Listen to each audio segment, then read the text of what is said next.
এখানে কেন ৩৬শে জুলাই লেখা হয়েছে?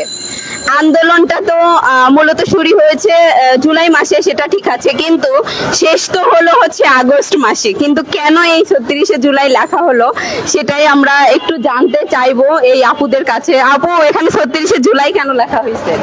আচ্ছা, আমাদের আন্দোলনটা শুরু হয় হলো জুলাই মাসে 18 তারিখে হলো আমাদের ভাইগুলো মারা যায়। আচ্ছা। তো যার জন্য আমরা 5ই আগস্ট যে স্বাধীন করি, সেই 5ই আগস্টকেও আমরা আগস্ট মাস বয়কট করি এবং জুলাই হিসেবে ধরে রাখি।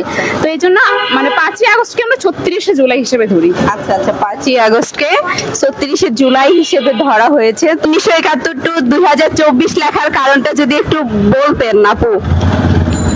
1971 সালে যুদ্ধ হয়েছে, 24 সালে আরেকটা যুদ্ধ হয়েছে। আচ্ছা, এটার জন্য দুইজনে আমাদের ভাইরা রক্ত দিছে।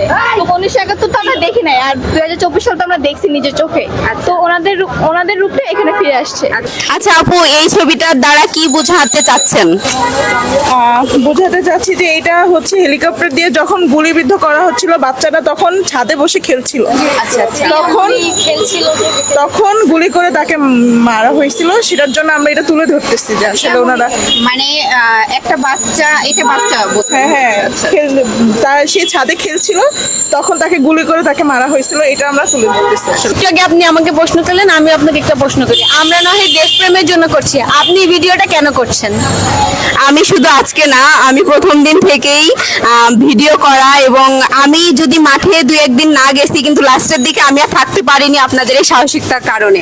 আর এখন ভিডিও করার উদ্দেশ্য হচ্ছে দেশে ছড়িয়ে দেওয়া, বিশ্বে ছড়িয়ে দেওয়া যে আমাদের বাংলাদেশের ছাত্ররা যে দেশ স্বাধীনের পরে দেশকে মানে রক্ষার্থে, দেশকে এই যে স্মৃতিগুলো ধরে রাখতে কিভাবে কাজ করে যাচ্ছে, অক্লান্ত পরিশ্রম করে যাচ্ছে, মূলত সেই উদ্দেশ্যে।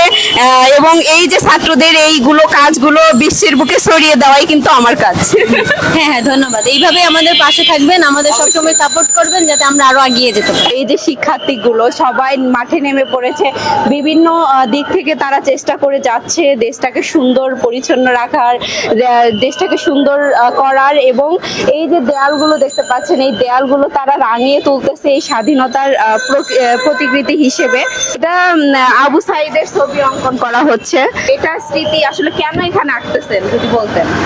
অ্যাকচুয়ালি এটা আঁকা হচ্ছে মেইনলি আবু সাইদের প্রতি যে আমাদের যে শ্রদ্ধাটা, উনি যে আমাদের এই স্বাধীনতা অর্জন করার পিছনে ওনার যে কতটা অবদান ছিল, এটার জন্য আমরা মেইনলি এখানে আঁকছি আবু সাইদ। এই যে বৃষ্টির মধ্যে, মানে অলরেডি বৃষ্টি হচ্ছে, ঘুরি ঘুরি বৃষ্টি হচ্ছে, তার ভিতরে এই যে কাজ করতেছেন, তো আপনার ক্লান্তি হচ্ছে না? মানে বিরক্ত লাগতেছে না কাজগুলো করতে? না, একটুও বিরক্ত লাগছে না। আর কেনই বা লাগবে? নিজের দেশকে সুন্দর করব, এখানে কি বিরক্তির কিছু আছে? আমাদের তো আরো নিজের প্রতিভাটা দেখানোর সুযোগ পেলাম। আমরা এই দেওয়ালের মাধ্যমে নিজের কাজটা ফুটিয়ে তুলেছি যে কিভাবে কি করছি। এই কোনো ক্লান্তি নেই এখানে। সবাই কত খুশি তারা এই কাজগুলো করতে।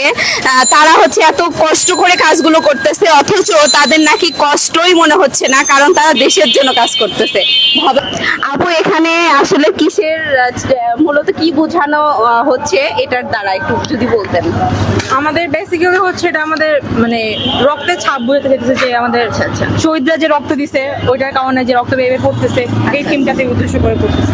দেওয়ালটা যে কথা আমাদেরকে বুঝিয়ে দিচ্ছে সেটা হচ্ছে হেলিকপ্টার থেকে যে সরাসরি বুকে গুলি করা হচ্ছে, তো সেইটাই কিন্তু এই দেয়ালটার মাধ্যমে আমরা বুঝতে পারছি। আর এই দেয়ালটা কিন্তু এখনো রং করা বাকি, সম্পূর্ণ রং করা।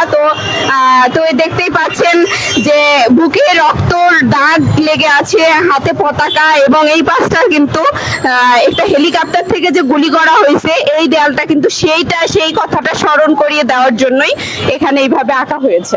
এত কিছুর পরে যখন আমরা স্বাধীন হলাম, তো সেটাই কিন্তু এই দেয়ালটা বহিঃপ্রকাশ দেখতে পাচ্ছেন। আমাদের ছাত্ররা যে তারা যে আমাদের অহংকার, এবং তারা যে এইভাবে ষড়যন্ত্রকে রুখে দিয়ে তারা বিজয় অর্জন করেছে, এটারই তার হচ্ছে বহিঃপ্রকাশ। এই যে হাত দেখতে পাচ্ছেন, এই যে শকুনগুলো দেখতে পাচ্ছেন, এই শকুনগুলোকে কিন্তু তারা হচ্ছে বিতাড়িত করেছে, এটাই বোঝানো হচ্ছে এই দেয়ালটা থেকে। এখানে আবারও আমি আবু সাইদের একটি প্রতিকৃতি দেখতে পাচ্ছি। আচ্ছা আপু, এই যে এগুলো যে করতেছে লিখতেছেন এই খরচ টরচ সবকিছু কি নিজেদের দেওয়া না কোনো সংস্থা দেওয়া? না, এটা আসলে সংস্থা না, টোলার বাগের যারা আছে তারা আমরা সবাই মিলে নিজেরা। সিনিয়ররা যারা আছে তারাই আমাদেরকে রং কিনে দিচ্ছে, আমরা কাজ করতেছি।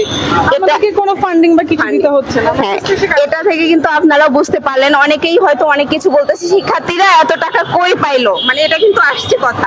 এটা আসতেছে, আমি নিজেও কিন্তু আসলে শিক্ষার্থী, আমি জানি, তারপরে দর্শকের উদ্দেশ্যে আমাদের যারা গার্ডিয়ানরা আছে, সিনিয়ররা আছে, আমাদের অনেক আঙ্কেল আন্টি সবাই এসে আমাদেরকে খাবার কিনে দিচ্ছে, আমাদের জুস কিনে দিচ্ছে, কেক কিনে দিচ্ছে, রং কিনে দিচ্ছে, যখন যা লাগতেছে তারা এসে দিয়ে দিচ্ছে। আমাদের কিছু আসলে বলা লাগতেছে না বা আমাদেরকে কারোর কাছ থেকে টাকাও চাইতে হচ্ছে না, তারাই সবকিছু করে দিচ্ছে আমাদের। তাদের যেটা দেখতে পাচ্ছেন নলেজ ইজ পাওয়ার লেখা, তো এটা কেন লিখেছেন? আমরা তো কলম দিয়ে তো যুদ্ধ করছি, আমরা তো আর অস্ত্র নিয়ে ছাত্রলীগের মতো তো যুদ্ধ করি নাই। সেটারই বহিঃপ্রকাশ। সেটারই বহিঃপ্রকাশ এখানে, কাজে আমরা কলম দিয়ে যুদ্ধ করেছি। এই যে ছাত্ররা যে কলম নিয়ে যুদ্ধ করেছে, সেটারই বহিঃপ্রকাশ এই দেয়ালটাতে ফুটে উঠেছে, যে তাদের হাতে তো কোনো অস্ত্র ছিল অস্ত্র না। ছিল না, আমাদের হাতে অনলি কলম ছিল। আচ্ছা, এটাই বহিঃপ্রকাশ। এটা দেখে আসলে আমার ইউনিক মনে হলো,